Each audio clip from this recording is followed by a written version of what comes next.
Morning, folks. Welcome back. Glad you guys came back and are following us. Good to see you. It's a beautiful day here in Garrett, Kentucky. We've got a lot of stuff going this week. It's gone on and it's happened so quickly that I didn't get a chance to shoot a lot of it. But I will show you some of that here at the end of our video. We've got my mother-in-law's house move. We've got my carport here in my work area. Got it getting close to being done. Move you over here to the end of it. I'll just give you a quick rundown. I don't know how much you'll see, but we've got my fab table set up about where it's going to be. We've got a spot for my rod and mower. I've got all of the pavers that I have down. I need about 30 or 40 more. So if anybody knows where I can get them either cheap or free, let me know. I'll come get them. We've got the bike repair area. My bike stand set up, and here's my bicycle tool cart, which is what we're going to go over today. We've got the ramp going up into the shop. We're getting everything set up. I've got some spotlights overhead. Let's see, we've got some spotlights overhead, which should help when we're doing the fab table or the bicycle repairs. They should be adjusted, but I'm probably going to have to work on that a little bit. Plus, we have our strip lights down the middle, which will hopefully improve our lighting situation when we're doing our videos here in the carport. We've got a couple bike repair videos coming up.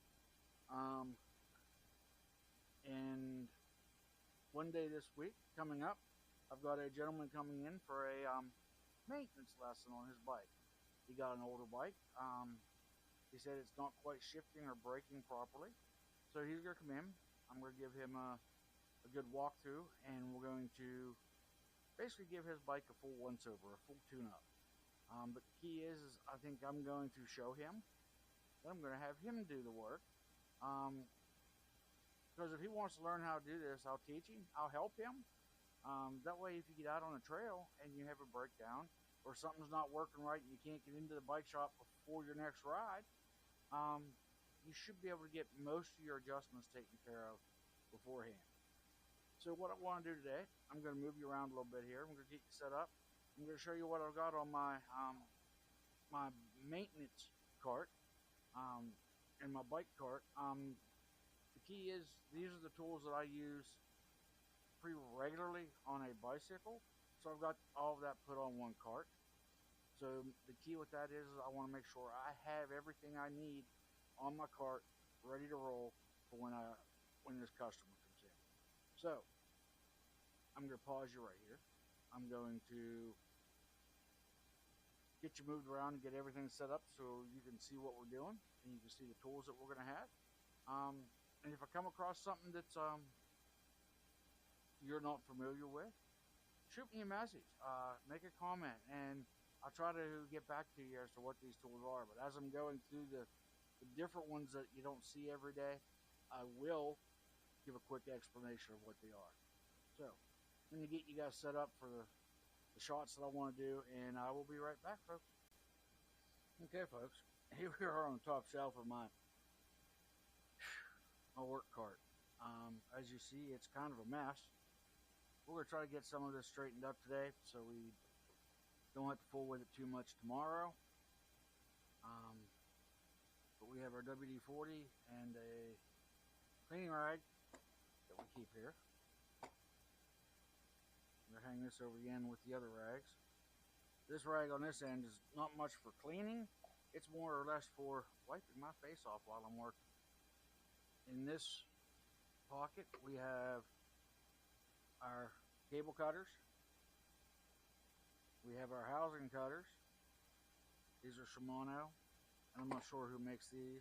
This is just a pair of snap ring pliers that the tips have been ground down, so I can use this to open up the inside of the housing, the inner liner. That way I can get them opened back up. So that's here. We're going to cover most of these tools.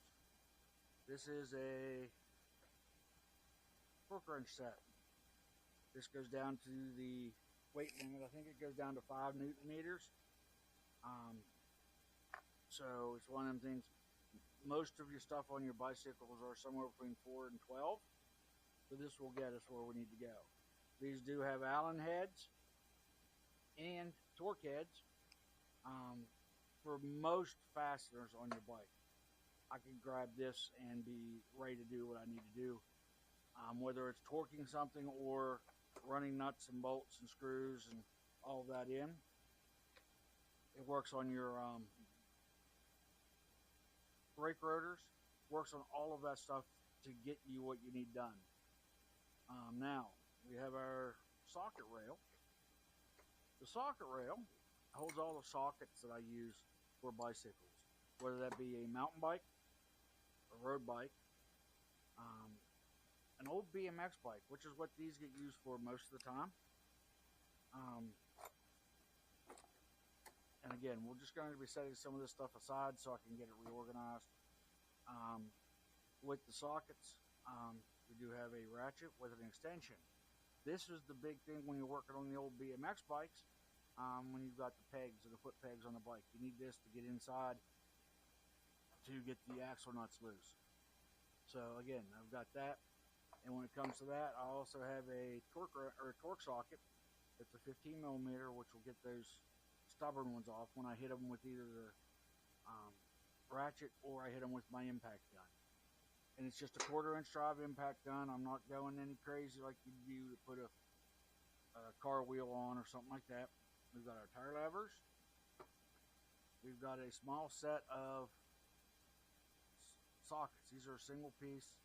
You grab this, you can do a lot of the stuff on your bikes, mostly on brakes is where I use this one a lot.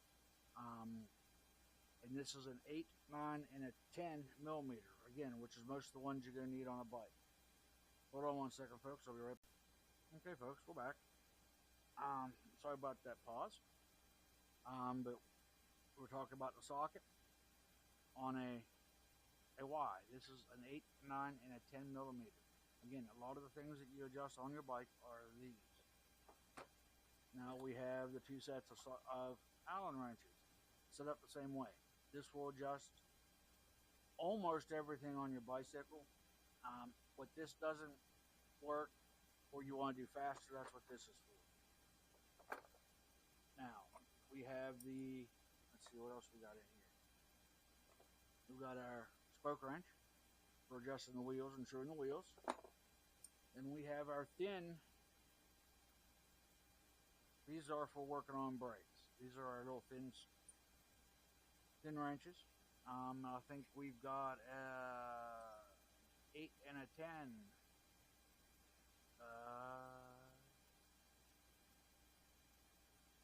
An 11 and a 6.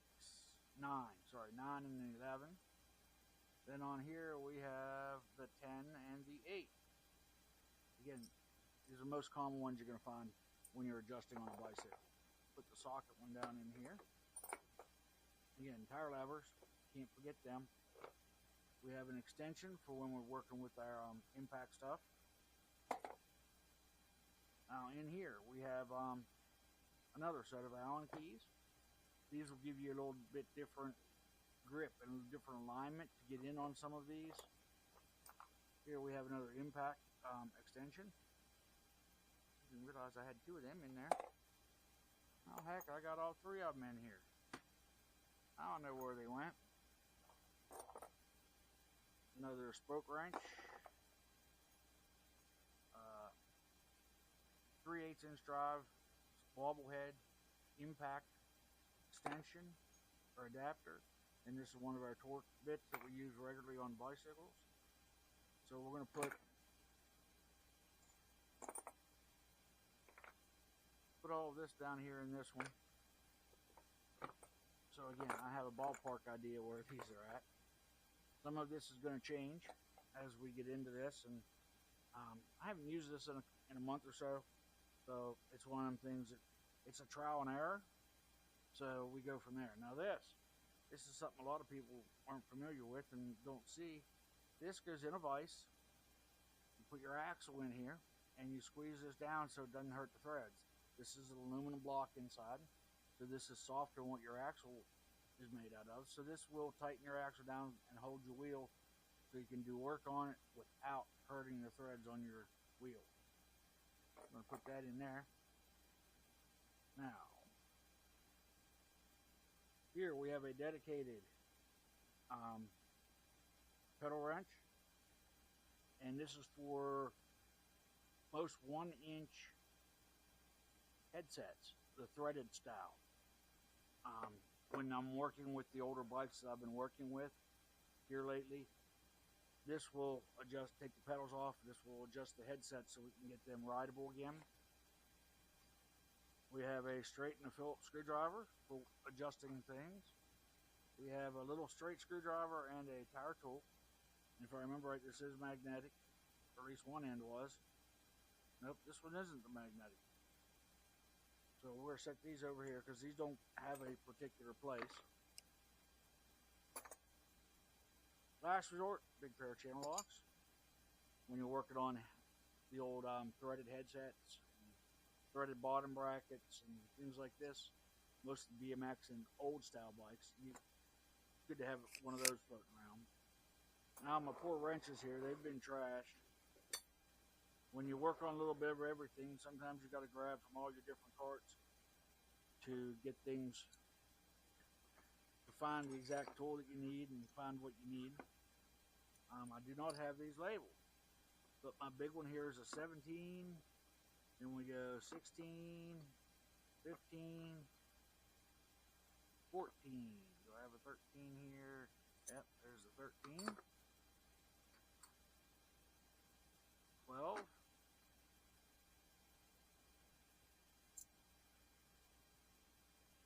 11. 10. That's the one everybody loses. There's a 10. 9. 8. And an 8. 2 8mm in this set, which is good. So let's move that over here out the way. We're going to bring our ratchet back in.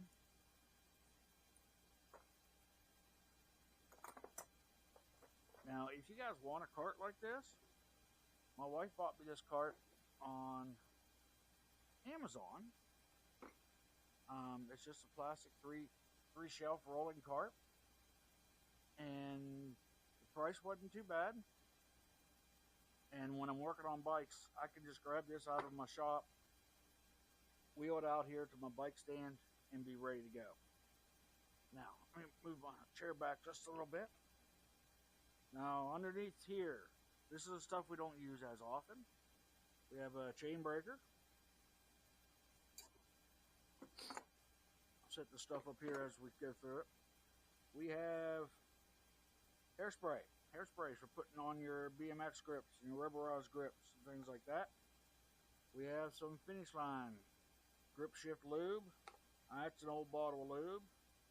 Then we have some Tri-Flow lithium grease. We've got that in here. Now, in here we have our Finish Line Premium 100% synthetic grease. I've been using this stuff on bicycle bearings since the probably mid to late 80s. Hey, there's my little channel locks I've been looking for. Let's pull you out of here. I was looking for this the other day. To pull that out. We also have a small set of channel locks, just because you never know what you're going to get into. So we'll put that over here. Put that back down here.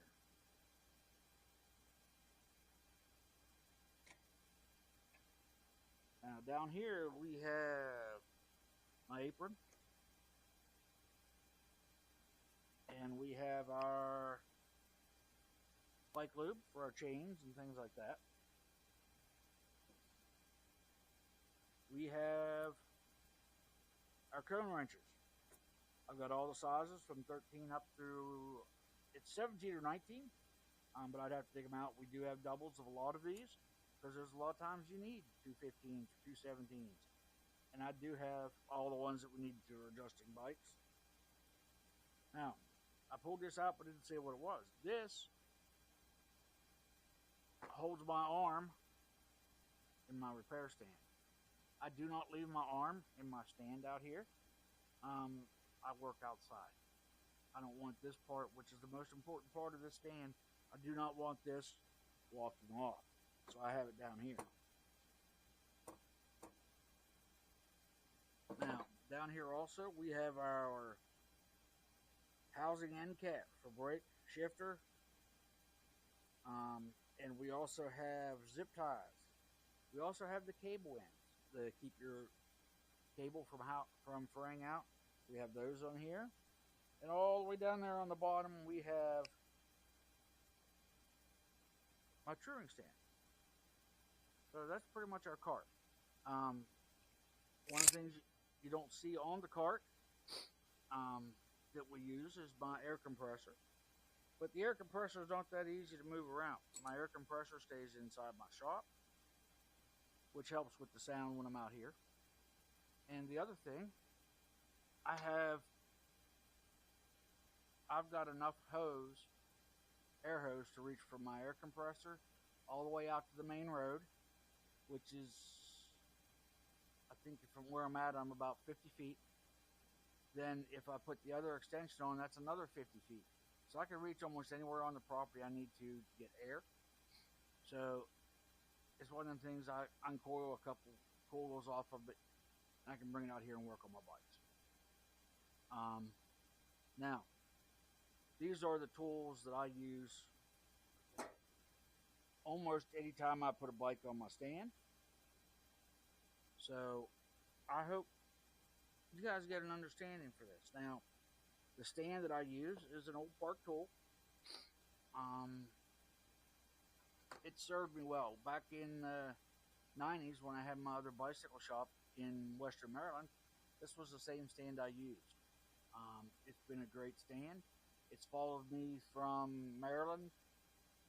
It went to West Virginia with me, and it's here in Kentucky with me now. And when we opened the shop here in Kentucky in 2020, it got put back to work. It didn't get used much in West Virginia, but it's being used a couple times a week here. It gets used. So follow along, folks. And I think the next video will probably be me doing the maintenance class with this gentleman. And I'm hoping that goes all right. And now, if he doesn't give me permission to video him, we will not be videoing him. I respect my clients.